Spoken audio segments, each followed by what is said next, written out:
हकीकत में कोई एक पुण्यशाली आत्मा अपने समाज में आती है, भाई साहब बैठ जाओ नीचे, बैठ जाओ नीचे, बैठ जाओ। कोई एक पुण्यशाली आत्मा अपने समाज में आती है तो समाज के कई वर्षों का भविष्य उज्जवल करके चली जाती है। हकीकत में ऐसा होता है। जब वो होती है तो बहुत कीमत समझ में नहीं आती है।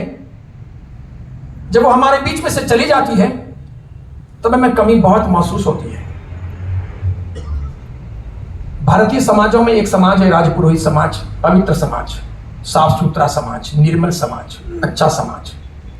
पुराने जमाने में तो कहीं पर भी रसोई बनती तो कोई भी व्यक्ति राजपुरोहित के हाथ का ही खाता, दूसरों के हाथ का खाया नहीं जाता था। वो अन्न पवित्र अन्न होता था, पावनता पूर्वक।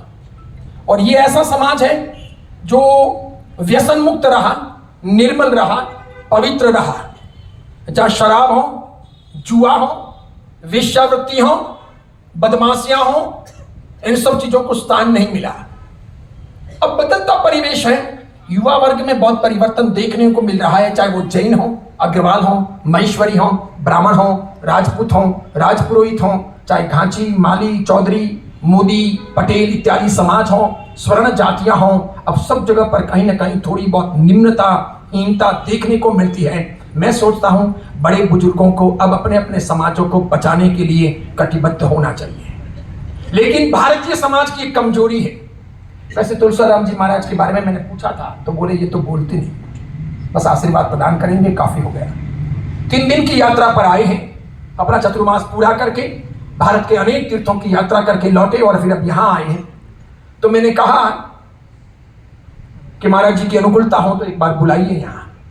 मैं ऐसे कई कार्यक्रमों को आयोजित कर चुका हूं और सभी समाजों का आपस में प्रेम भाव रहे, घनिष्ठता रहे, विशेष करके शाकाहारी समाज, सात्विक समाज, निर्व्यसनी समाज आपस में मिलजुल करके आगे बढ़े, तभी कहीं जाकर के हम वक्त की चुनौतियों का सामना कर सकते हैं।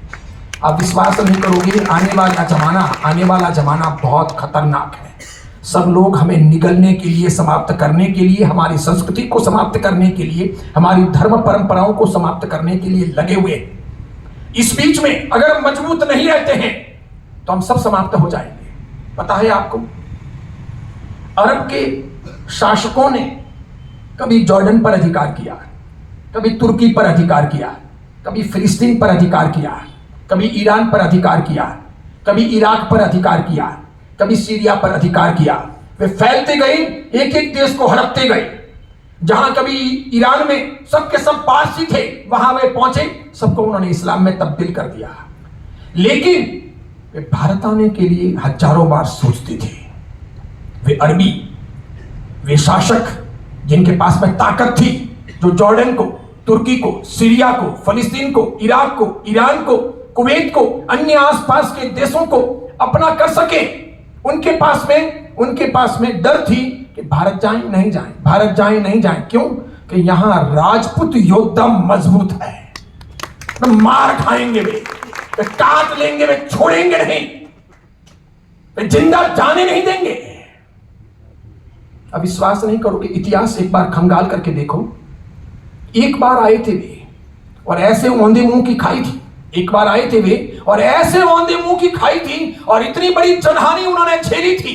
वे जो कुछ लाए थे वो भी वापस लेके नहीं जा सके थे। इतनी बड़ी जनहानि उन्होंने झेली थी, औंधे मुंह की उन्होंने खाई थी कि उसके बाद कम से कम 500, 550, 600 साल तक वे वापस आ नहीं सके। फिर धीरे धीरे वे आते गए, फैलते गए। आज हम कमजोर बन गए।